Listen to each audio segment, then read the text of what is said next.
Bueno, empezamos con el análisis en esta presentación y en las sucesivas de algunos referentes teóricos, algunos referentes de la tesis que vamos a analizar en la segunda evaluación escrita, en el segundo trabajo escrito. En la tesis, como ustedes saben, se titula Responsabilidad y psicosis, aportes del psicoanálisis al derecho penal. Es decir, es una tesis que cruza el psicoanálisis con la dimensión jurídica y penal en torno a un campo de estudio que es la cuestión de la responsabilidad y la psicosis. Entonces, teniendo en cuenta que esa es la tesis, ese es el recorte en líneas generales del objeto de estudio, vamos a ver algunos referentes teóricos que les va a servir como una información adicional para ver, para poder estructurar conceptualmente el marco teórico, el estado de la cuestión. Básicamente es para poder armar el estado de la cuestión y el marco teórico. Entonces este referente teórico tiene que ver con conceptualizar el pasaje al acto, explicar el pasaje al acto en torno al padre, como referencia al padre, ¿no? El pasaje al acto tiene que ver con cómo estructura quien realiza el pasaje al acto, cómo estructura su relación con el padre. Vamos a tomar en cuenta estos textos. El primero es el más importante porque es el texto que es citado por la tesista, Lecciones 8, El crimen del cabo Lorty, de Pierre Legendre.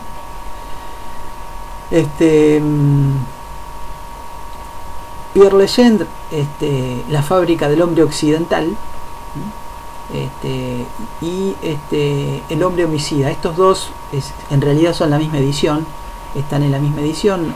Amurrortu, Buenos Aires 2008, tiene ese libro, esa impresión tiene La fábrica del hombre occidental, que es un artículo, y El hombre homicida, que es otro. Digamos, El hombre homicida se refiere a, es una versión más simplificada de lo que ocurre en las Lecciones 8, o sea, analiza el crimen del cabo Lorty. Y La fábrica del hombre occidental proporciona un marco teórico para comprender lo que ocurre en El hombre homicida, ¿no? Es un marco teórico adicional al marco teórico que tiene el mismo artículo El hombre homicida. Digamos, entre estos dos implicaría una versión simplificada de las Lecciones 8. Bueno, hay un artículo, José Bellido, de la glosa a la publicidad, es un artículo sobre Pierre Legendre, sobre la historia, es una biografía intelectual de Pierre Legendre. Y un artículo del mismo Pierre Legendre, La otra dimensión del derecho. Tengo en cuenta esos textos para esta exposición. En este artículo, en La otra dimensión del derecho, en la introducción de ese artículo, al principio, incluso en el abstract del artículo, plantea esto. Él plantea que él realiza un estudio del derecho. Tengamos en cuenta que Pierre Legendre es psicoanalista, es un historiador del derecho. Él es un profesor que dio derecho medieval, y es de alguna manera un antropólogo del derecho. Entonces, él opera en una dimensión transdisciplinar. La dimensión interdisciplinar implica que uno oscila entre una y otra disciplina, o trabaja con personas que colaboran desde una y otra disciplina. Esa sería la perspectiva interdisciplinar, es entre disciplinas. Una perspectiva transdisciplinar crea un objeto de estudio más allá de las disciplinas. O sea, recorta un campo de estudio, profundiza sobre un campo de estudio que de alguna manera quiebra las matrices disciplinares, quiebran las zonas limítrofes transdisciplinares, disciplinares. Él habla de barricadas disciplinares en algún momento, en este mismo artículo Pierre Legendre. Así que, digamos, tiene esa visión efectivamente transdisciplinar. Entonces, él plantea que estudia el derecho desde una dimensión que es poco explorada, aquella dimensión que toma el derecho como una entidad que instituye la vida, que anuda tres cuestiones: anuda lo social, lo biológico y lo inconsciente en un espacio que reproduce la lógica de la prohibición. Entonces, bueno, acá hay una relación entre el derecho y el inconsciente, ¿no? La cuestión de anudados por la cuestión de la prohibición. Para ver a Pierre Legendre, una forma de comprender a Pierre Legendre sería relacionarlo, de hecho él lo hace en este artículo, relacionarlo con un artículo, con un escrito de Freud citado en el trabajo anterior, que es Totem y Tabú, ¿no? Pero también, y esa es mi propia opinión, se lo puede ver relacionándolo con un antropólogo francés que es Lévi-Strauss, ¿no? Lévi-Strauss en la introducción a las estructuras elementales del parentesco hace un análisis de la cultura muy particular, y hace un análisis de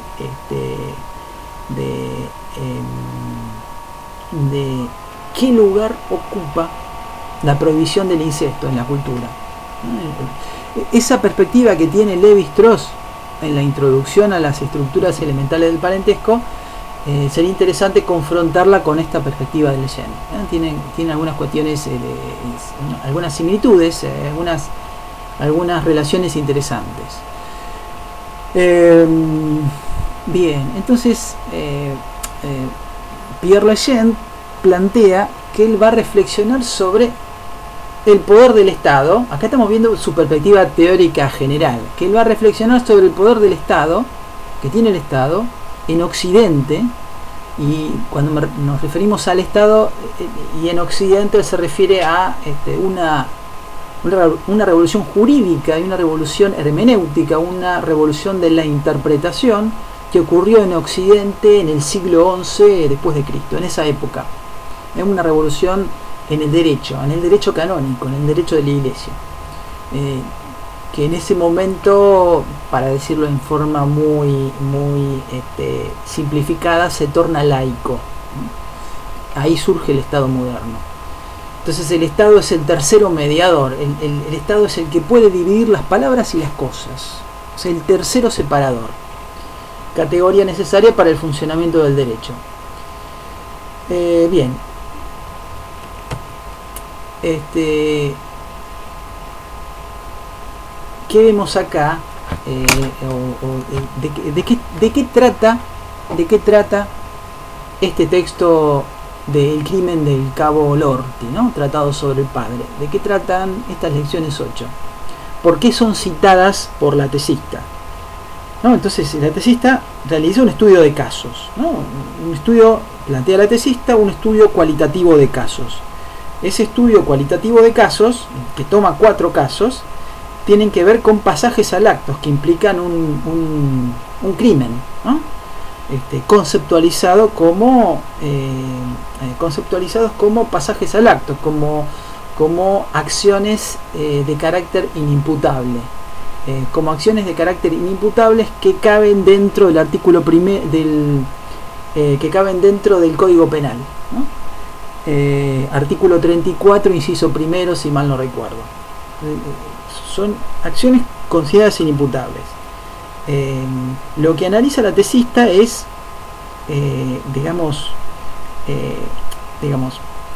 realiza un abordaje psicoanalítico del derecho, tratando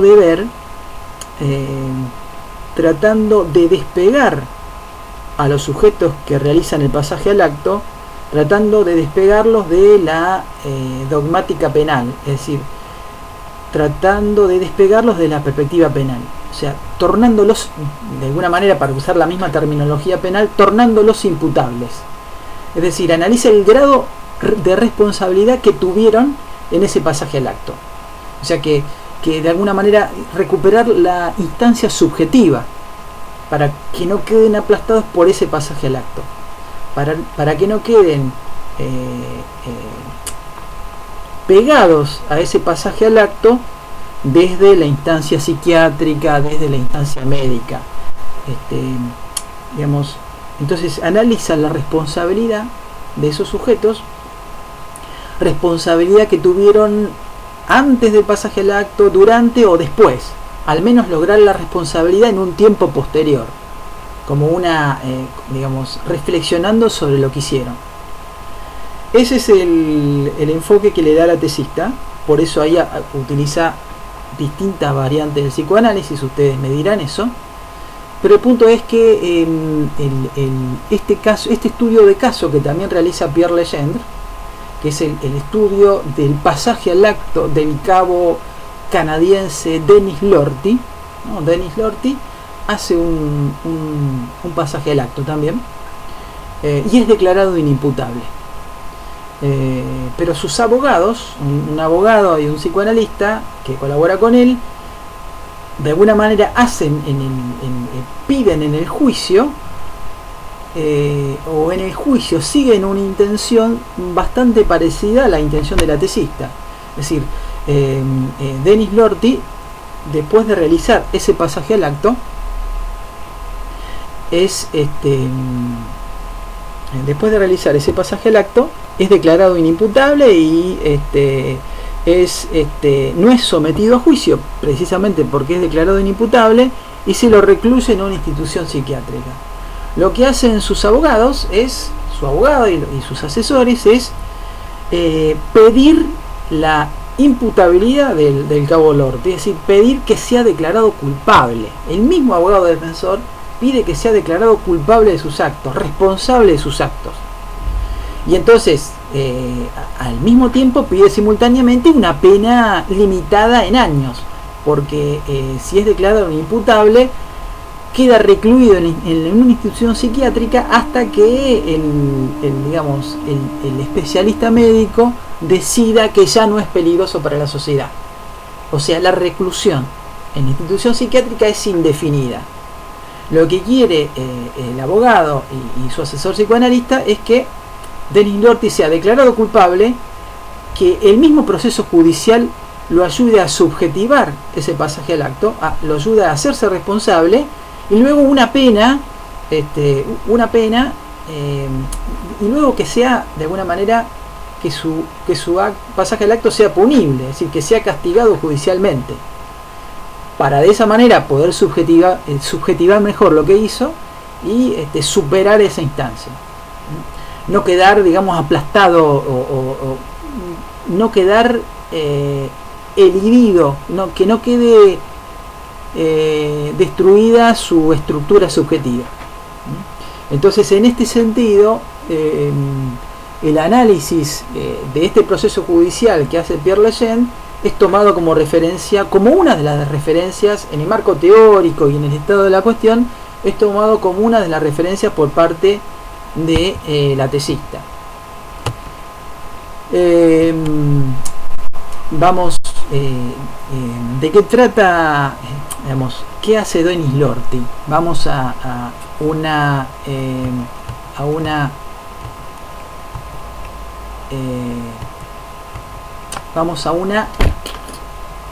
datos generales que después los retomamos.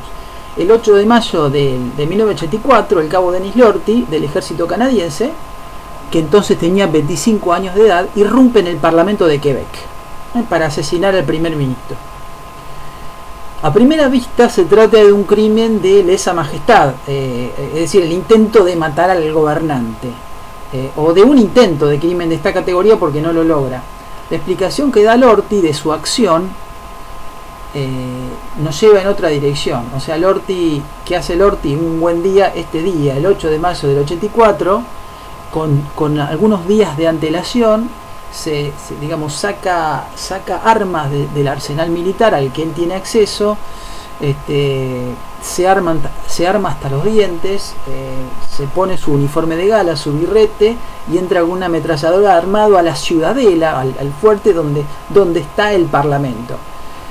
Por grabaciones que él deja a sus familiares y a periodistas, al locutor de una radio, él espera hacerse matar por la guardia antes de entrar al Parlamento. Eso no lo logra, así que entra, hiera a una secretaria en el hombro y luego mata a 3 personas, llega al Parlamento, y el Parlamento, él tenía el dato que se iba a reunir a las 10 de la mañana o a las 12 del mediodía, pero se reúne 2 horas después, se reúne a las 2 de la tarde, así que llega temprano.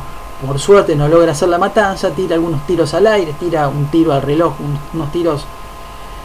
En el Parlamento hay gente, pero se logra esconder, logra protegerse. No están todos los parlamentarios, y un personal de seguridad que también es militar, un ex sargento, por medio con una tranquilidad fuera de lo común, conversa con él y logra desarmarlo. Cuando lo detiene la policía y cuando se derrumba después de esto, el cabo Lorty manifiesta que el primer ministro tenía la cara de mi padre, ¿no? Esta frase extraña y que parece a primera vista incoherente es tomada por Pierre Legendre para realizar su estudio, y también por sus abogados. Sus abogados van a decir que lo que hizo el cabo Denis Lorty es un parricidio en efigie. Vamos a ver qué significa esto. Lo que plantea Pierre Legendre es que por sucesivos desplazamientos Lorty transpone la imagen de su padre en un sargento, no es el sargento que lo desarma ahí, sino un sargento al que él responde, que no le concede 3 días de franco solicitado por el cabo, a los efectos de reunirse con su esposa, y quizá por medio de una catarsis y contención posterior evitar de esta manera lo que podríamos llamar el intento del pasaje al acto de lesa majestad, ¿no? Intenta matar al primer ministro, que sería el equivalente al presidente nuestro, ¿no? Y luego una transposición de la imagen del padre en el primer ministro de Quebec, que es René Lévesque, que pone en peligro, dice Lorty, que este primer ministro pone en peligro la existencia de la lengua francesa. ¿Por qué? Bueno, porque digamos en Canadá hay una parte francófona que habla en francés y otra que habla en inglés. Entonces él plantea que que pone en peligro a la lengua francesa. Entonces aparentemente parece como si fuera un ataque de tipo nacionalista el que hace Lorty. El mismo primer ministro promueve, esto es un dato, digamos, un excursus, una nota al pie, pero tiene relación, promueve en la legislatura la Carta de la Lengua Francesa aprobada en el 77. Bueno, es una cosa que también parece tirada de los pelos, pero acá la cuestión básica acá es la cuestión de la figura del padre. Entonces, hay 2 niveles en el crimen del cabo Lorty. En las lecciones 8, en estas lecciones 8, o también en la fábrica del hombre occidental y del hombre homicida, en esos 2 textos, son construidos desde un punto de vista psicoanalítico. Entran en juego el lenguaje, las imágenes, los emblemas, y unas cuestiones que vamos a ver después, que la noción de vacío y angustia de la existencia. Entonces, hay 2 niveles.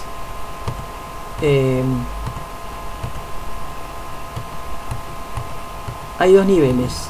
Un nivel que es el nivel de la historia personal del cabo Lorty, y el nivel sociocultural histórico. Entonces, un nivel, más bien un nivel cultural de la cultura occidental. Acá hay una cuestión, un abordaje de tipo, un mega abordaje que toma como referencia la cultura occidental, dentro de la cual está Lorty. Y después hay un abordaje de estudio de caso de la historia personal del sujeto. Ambos niveles entonces son construidos desde el punto de vista psicoanalítico. Vamos ahora al nivel sociocultural legal de Occidente, según la nominación, según el tipo de conceptos que utiliza Pierre Legendre. Esto ya lo vimos entonces, la transposición del padre.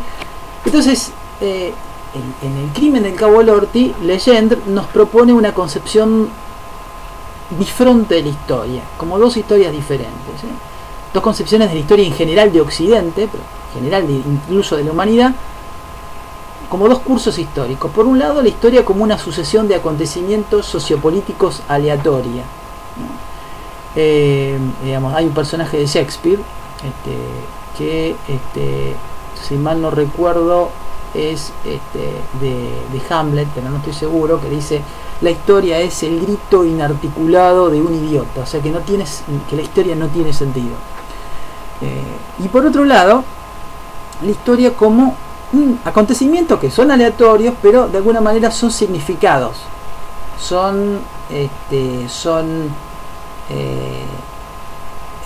significados, son organizados por un sentido, y este sentido tiene que ver con una política de la afiliación. Vamos a ver qué es eso. ¿Qué es la política de la afiliación? Esta última produce y mantiene los montajes normativos por medio de los cuales los individuos de generaciones venideras alcanzarán el estatuto de seres humanos. ¿Qué quiere decir con esto? A ver, retrocedamos un poco. ¿Qué es lo que digamos, quien protagoniza un pasaje al acto, y en esto digamos, esto lo comparte Pierre Legendre, lo comparte el psicoanálisis, en cualquier vertiente del psicoanálisis lo comparte, pero sería quien produce un pasaje al acto, lo realiza una acción que no puede verbalizar en palabras. O sea, cuando se acaba el lenguaje, cuando alguien no puede expresar algo por medio del lenguaje, cuando uno pierde esa capacidad de simbolizar, entonces en algún caso puede realizar un pasaje al acto. Esto es lo que hace Denis Lorty. Denis Lorty no puede simbolizar, no puede expresarse, no puede expresar en palabras el problema que tiene, y genera un pasaje al acto. Pero ese pasaje al acto, Pierre Legendre lo analiza no solo como un suceso personal del sujeto, no lo analiza como un suceso personal y en cierto sentido aleatorio del sujeto, sino lo que hace el Cabo Lorty, no solo lo que hace el Cabo Lorty, sino la forma en que lo toma la prensa o la forma en que lo toma el derecho. En realidad, esa forma de tomar el caso por parte de la prensa y del derecho está inscripto en la historia cultural de Occidente, en la historia cultural y jurídica de Occidente. A eso lo llama montaje normativo. Entonces se trata en suma de examinar, ahora vamos a ver qué es eso, los montajes normativos gracias a los cuales los sujetos de generaciones sucesivas alcanzarán el estatuto de seres humanos. Hemos aquí proyectados de repente en el universo de las filiaciones. Bueno, acá, vamos, ¿qué ocurre con el Cabo Lorty? El Cabo Lorty, el Cabo Lorty tiene una familia con un padre abusador, ¿no? El padre abusa sexualmente de sus hijas y golpea a sus hijos varones. Por esta razón es apresado, es sometido a un juicio y queda preso durante un tiempo, y cuando sale de la prisión abandona la familia, ¿no? Entonces, por eso el crimen, este pasaje al acto tiene que ver con la referencia al padre, ¿no? Acá hay algo que no funciona bien y es lo que explica Legendre. No funciona bien la filiación de Legendre con su padre. En la referencia de Legendre con su padre, la filiación a su padre no funciona bien, de la misma manera que en la cultura occidental no funciona bien el orden genealógico de la cultura occidental. Para que una cultura logre un sistema de prohibiciones, para que una cultura logre funcionar bien, hace falta un orden de la filiación. El orden de la afiliación de la cultura occidental se perdió en algún momento, básicamente en la etapa del nazismo. Se perdió, aunque el nazismo fue derrotado, quebró esa estructura de la afiliación de la cultura occidental. Este es el planteamiento de Legendre. Y relaciona ambos niveles. Homicidio de la referencia, ¿no? Vamos a ver qué es esto. En la fábrica del hombre occidental, ¿qué plantea Pierre Legendre? Vamos a analizar de a poco esta cita.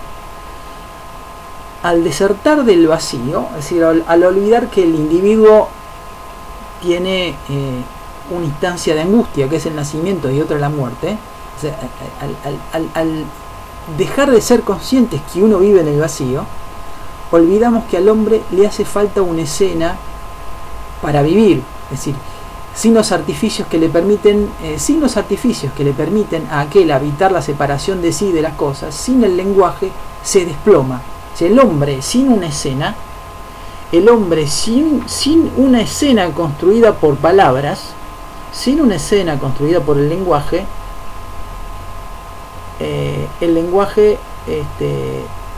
se desploma para volverse consumación de señales. Vamos a ver qué quiere decir esto. Vamos a ver Pierre Legendre, en la fábrica del hombre occidental, analiza un cuadro de René Magritte, El Catalejo, ¿no? Él analiza este cuadro. Como ustedes ven, como pueden ver acá, el cuadro, si la ventana estuviese cerrada, tendría una vista que sería aparentemente el cielo, y no sé si el mar ahí, pero tendría una vista común, una vista linda. Pero si se abre la ventana, ya no hay escena. Si se abre la ventana, está el vacío.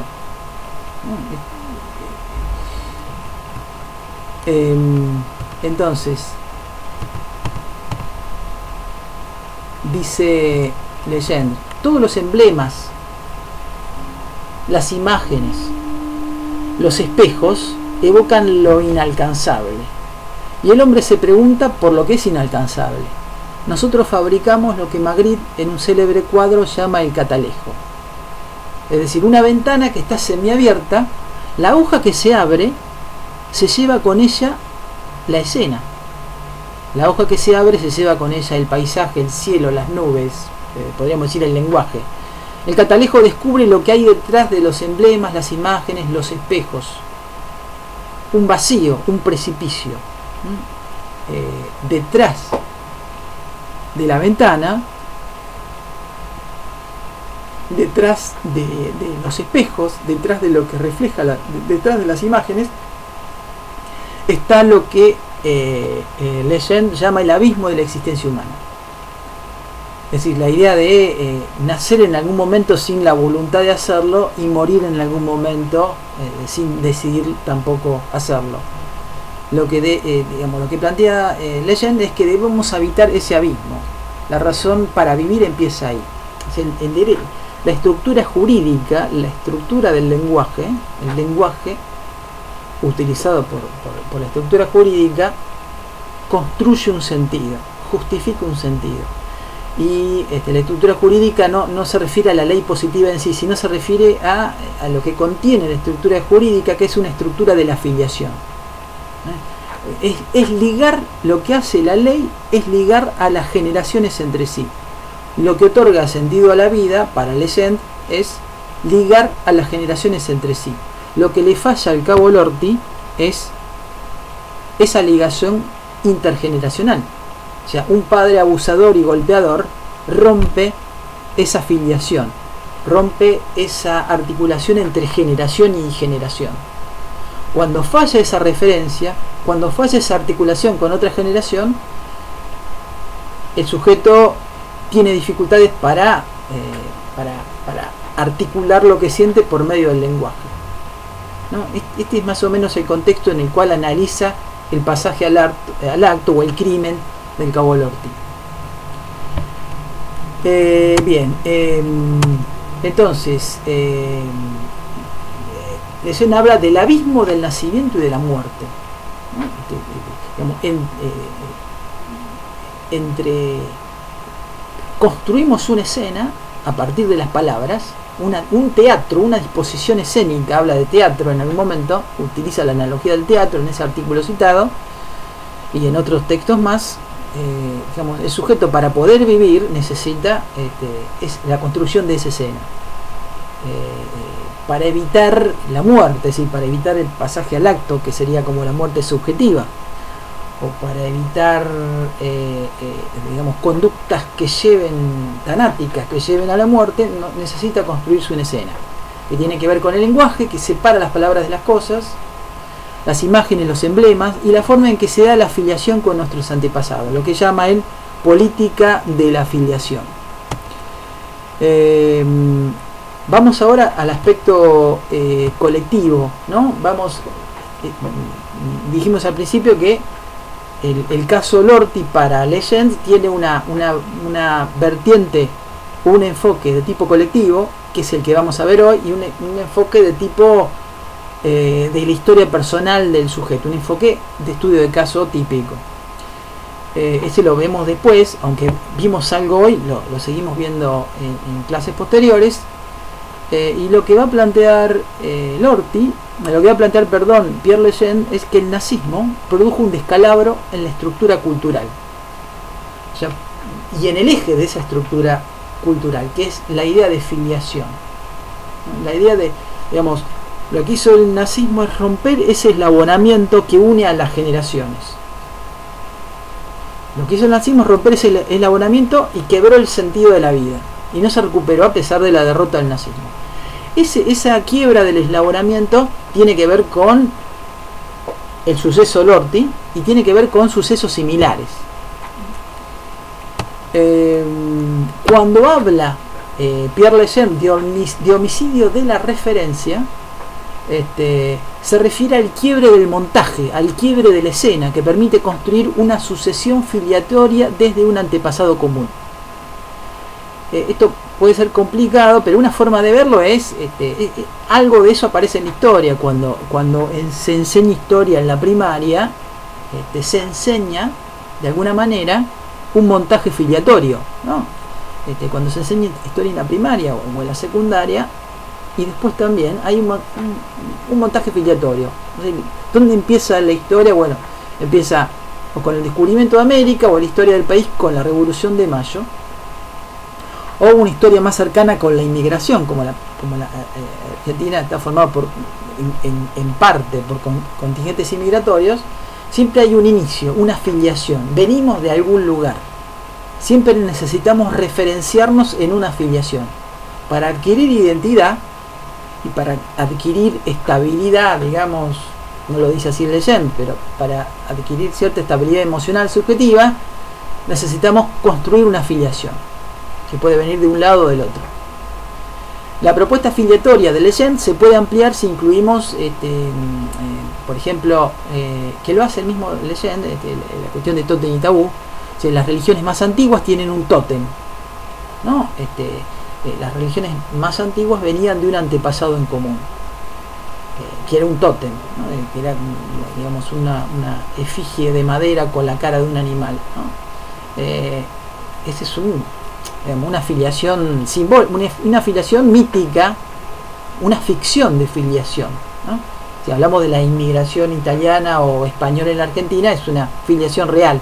En este caso es una ficción, pero tiene efectos reales. Si nos referimos al origen divino politeísta de los griegos, tenemos a Hesíodo.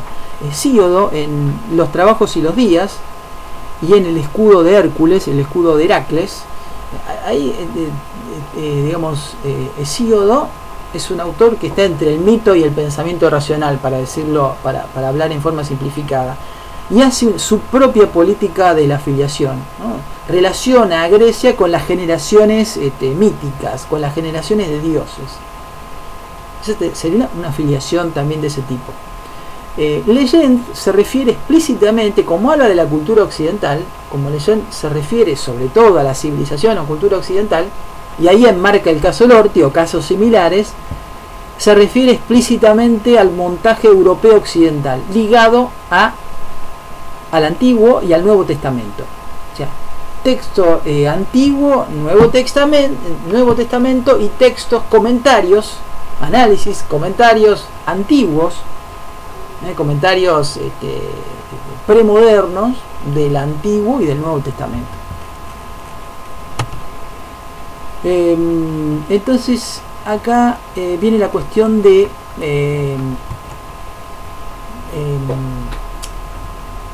cómo Occidente construyó su política filiatoria, ese orden filiatorio, esa sucesión de generaciones desde un antepasado común o desde un origen común.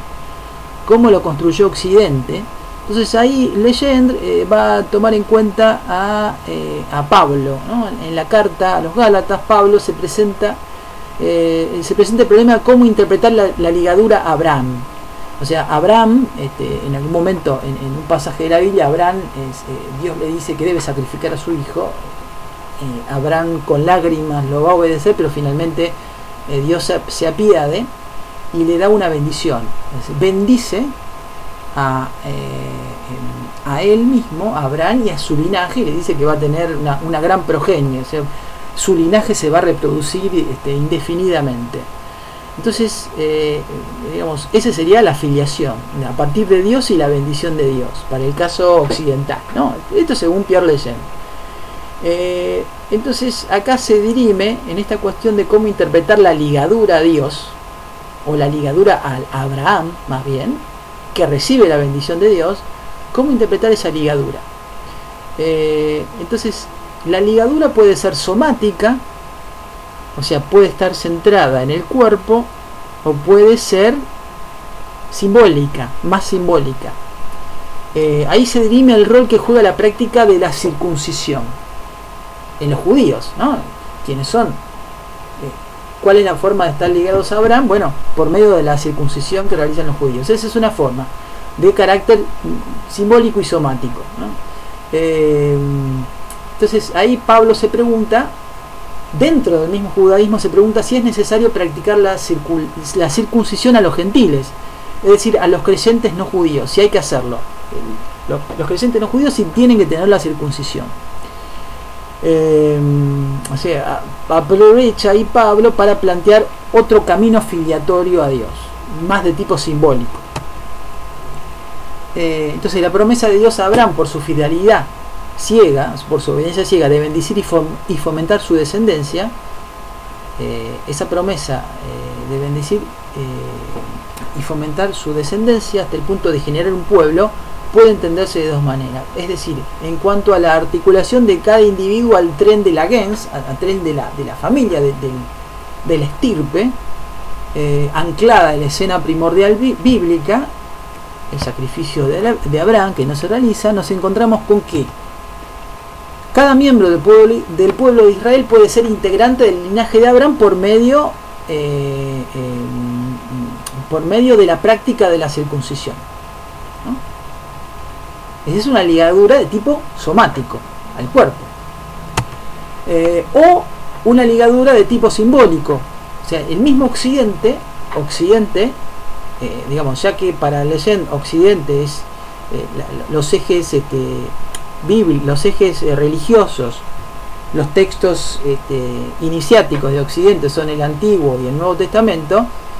Dentro de Occidente, y dentro de Occidente está el judaísmo y el cristianismo, para Legendre otra posibilidad, para el mismo Pablo, otra posibilidad es la ligadura no somática, no corporal, biológica, física, sino la ligadura simbólica, ¿no? Bien, en la propia ligadura simbólica tiene que ver con la fe y no con la circuncisión, ¿no? Hay todo un dilema en cuanto a eso, pero el punto es que dice Legendre, una de estas posibilidades era entonces la ligadura somática, que se expresaba por medio de la circuncisión. La otra entonces, como dijimos, era una ligadura simbólica. Esa ligadura simbólica tiene que ver con la circuncisión por el bautismo, ¿no? El bautismo es una circuncisión simbólica, aparentemente. Este discurso simbólico abstracto de la ligadura implicaba una representación diferente de la razón. La nueva ley del cristianismo, va a decir Legend, desmaterializa la ligadura genealógica a la manera romana. O sea, la ligadura comienza a ser simbólica, y esa ligadura simbólica, no somática, cada vez se torna más abstracta. Ahora bien, estas dos representaciones de la ligadura no están ancladas, dice Legend, a dos culturas diferentes, sino que el cristianismo intenta romanizar, dice entre comillas Legend, al judaísmo. Entonces, ¿qué ocurre acá? La ligadura es simbólica, esa ligadura sigue siendo religiosa en una primera instancia, pero como en la modernidad, a partir de los siglos XI y XII, se produce un proceso de secularización, es decir, el poder político deja de ser religioso y se torna secular a lo largo de los siglos. A partir de ese proceso de secularización y el surgimiento de los estados-nación, la ligadura filiatoria, ya secularizada, o sea, la política de filiación, los eslabonamientos simbólicos a Dios, a Abraham o al origen de Occidente, logran su máximo nivel de abstracción con el desarrollo del Estado-Nación moderno. ¿Cómo se logra esa ligadura filiatoria? Es muy simple, se logra con la inscripción en el registro civil. Cuando uno nace, es inscripto en el registro civil. O sea, circuncisión, bautismo, inscripción en el registro civil, ¿no? Son diferentes ligaduras. Son diferentes ligaduras al origen de Occidente. La ligadura más laica es la de inscripción al registro civil, pero sin embargo es una ligadura, valga la redundancia, ligada a lo religioso. La inscripción en el registro civil es simplemente un tipo de filiación que viene de otra filiación simbólica de tipo religioso. Lo que va a decir Legend es que todo este proceso en Occidente queda destruido por el nazismo. Él lo llama tránsito al acto hitleriano. Sí. Digamos, el tránsito al acto puede ser individual o puede ser colectivo. El del nazismo fue colectivo. Entonces, de alguna manera, lo que hace el nazismo es destruir ese proceso de desmaterialización de la ligadura. Todo ese proceso de simbolización, voy a usar un neologismo, de desomatización de la ligadura, eso es destruido por el nazismo. Lo que hace el nazismo es ligar corporalmente al linaje, ¿no? Y clasificarlo y dividirlo. Entonces, para el nazismo la cuestión de la sangre es fundamental. Entonces el tránsito al acto hitleriano operó. Todo esto es importante, vamos a ver por qué, pero para Legend esto está relacionado, digamos, hay un marco jurídico y cultural que favorece lo que hace Lorty. O sea, lo que ocurre en las historias familiares, el desencaje en la historia familiar de Lorty o el desencaje estructural en otras historias familiares signadas por la muerte, tiene que ver con un desencaje de la misma cultura. Por eso para Legend esto es importante. El tránsito al acto hitleriano operó un regreso, dice Legend, al punto crítico del sistema jurídico occidental, desarticulando toda su construcción mediante una puesta en escena de la afiliación como pura corporalidad. ¿Qué ocurre acá? Digamos, en 1935 hay toda unas leyes, digamos, lo que hacen los nazis es medir el grado de arianidad, el grado de uno es ario o no según el tipo de sangre aria que tenga. Entonces hay toda una clasificación seguramente bastante ficcional entre los que tienen sangre aria 100%, los que tienen los que son, digamos, hijos de padre de uno de sus cónyuges si es judío y el otro alemán puro, y esto tomémoslo entre comillas, entonces es medianamente ario. Entonces hay toda una clasificación. Entonces, ¿cómo se liga al origen? El ligar al origen para los nazis es no el cristianismo ni el judaísmo, sino el ligar a una vertiente mítica, ¿no? La cuestión digamos, nazis hay un recrudecimiento del análisis, de la referencia al pasado mítico, ¿no? a los mitos teutones, y esto es realizado simultáneamente a una política de la afiliación anclada no en lo simbólico, sino en lo corporal. Uno no es lo que elige, o sea, uno no es en función de la cultura en la que elige estar, o en la cultura en la que está, sino uno es lo que le dicta la sangre. Eso es una política de la afiliación anclada en lo somático. Como uno es lo que le dicta la sangre, y que está más allá de su voluntad, entonces bueno, esa es una política directamente corporal, o sea, destruye toda la estructura simbólica y toda la estructura jurídica occidental del nazismo. Entonces lo que va a decir Leyen, y acá lo dejamos y lo retomamos, a lo que apunta Leyen es que el proceso judicial a Lorty no se vea exclusivamente como una, o sea, hay dos formas de ver el proceso judicial a Lorty, y eso tiene que ver con el primer proceso judicial y el segundo proceso judicial. En el primer proceso judicial se ve a Lorty como una gestión, administración de su patología, o sea, ¿qué se hace con alguien que produjo el pasaje al acto? Se lo declara inimputable por medio del artículo 34, inciso primero de nuestro Código Penal, y para el caso de Lorty hay otro artículo de otro Código Penal, pero con las mismas características estructurales que nuestro artículo 34, inciso primero del Código Penal. Es decir, se lo declara inimputable, se gestiona su patología, se lo medicaliza, se lo recluye en una institución psiquiátrica indefinidamente. Entonces, ¿qué hay ahí? Hay una gestión del soma, una gestión biológica, una gestión que alude al corporal. El segundo proceso judicial, su mismo abogado defensor exige que se lo declare culpable a Lorty y que se lo someta a ese proceso judicial, que implicaría una subjetivación de su pasaje al acto. Entonces, este otro proceso es lo opuesto al management médico, como diría Pierre Leyen, es lo opuesto a la medicalización. El segundo proceso judicial tiene que ver con la simbolización, tiene que ver con restaurar en Lorty la política de la afiliación. O sea, lo que plantea Leyen es que hay que restaurar esa política de la afiliación a nivel cultural en Occidente, y en el caso de Lorty a nivel personal. Bien, esto es todo por hoy. Hasta luego.